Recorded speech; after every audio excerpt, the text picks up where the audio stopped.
Жұмағазиева Нұрай айта ғой. Мен бұл видеоны көріп отырып, Қайын Мұхамедхановтың әкесіне әрқашан зиялы және де оқыған адамдардың барып тұратынын көрдім. Жақсы.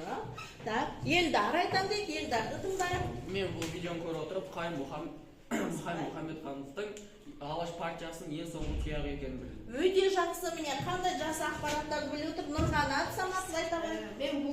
Мен бұл видеоны көріп отырып, Қайын Мұхамедханов қай жерде туғанын білдім. Қазіргі Абай облысы, Семей қаласы. Бұрынғы Семей облысы. Иә, бұрынғы Семей облысы. Жаңа Семейде дүниеге келген. Біздің кіміміз екен? Жерлесіміз. Жақсы.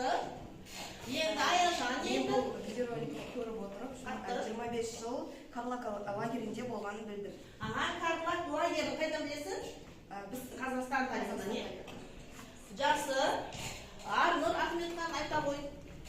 Мен бұл видеоны көріп отырып, пединститутты үздікке бітіріп, және де мұғалімдік жұмысқа отырған болдым.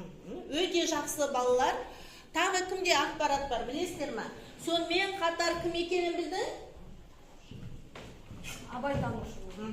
Абайдың жаңағы шығармаларын зерттеуге кім Қайын Мұхамедхановқа не берді, бағдар берді? Мұхтар Әуезов. Жақсы, отыра ғой. Жақсы балалар, енді сіздерге берілген тапсырмаларды орындадыңыздар, пазлды құрастырдық, постер тәсілі арқылы жұмыстың барлығын істеді. Сонымен Қайын Мұхамедхановын білдік қой, таныдыңыздар ғой? Жақсы. Енді осы кісінің еңбектерін үнемі есте сақтап, біз үшін өте қажетті. Кәне, кім баға беріп жүрсіз? Аружан айтып жүрсіз, кәне? Маңыздылығы, қандай маңыздылығы бар? Біз үшін бұл Қайын Мұхамедхановтың маңыздылығы өте зор. Себебі біз бұл кісі және зиялы қауымға да жатады. Соңғы тұяқ болып саналады. Осылайша бізге маңызы өте зор. Қайын Мұхамедхановтың бізге өте ерекше. Ол кісі осы зиялы қауымның соңғы тұяғы болған, және Абай танушы, Мұхтар танушы болған. Ол кісінің әкесі және зиялы қауыммен араласқан, және Абай, ол кісінің әкесі Абайды қастерлеген, Абайдың еңбектерін зерттеген, Абайдың еңбектеріне нақты тоқталған. Бұл кісі және отбасынан зиялы қауыммен бірге Енді Нұрғанат, сен бір айтып бере ғой, жоқса Абай тарихын өтіп жатырмыз, зерттеп жатырмыз. Сен өткен жолы бір үлкен бір сайысқа қатысты не? Қара сөз шебері деген номинацияны ұтып алды не?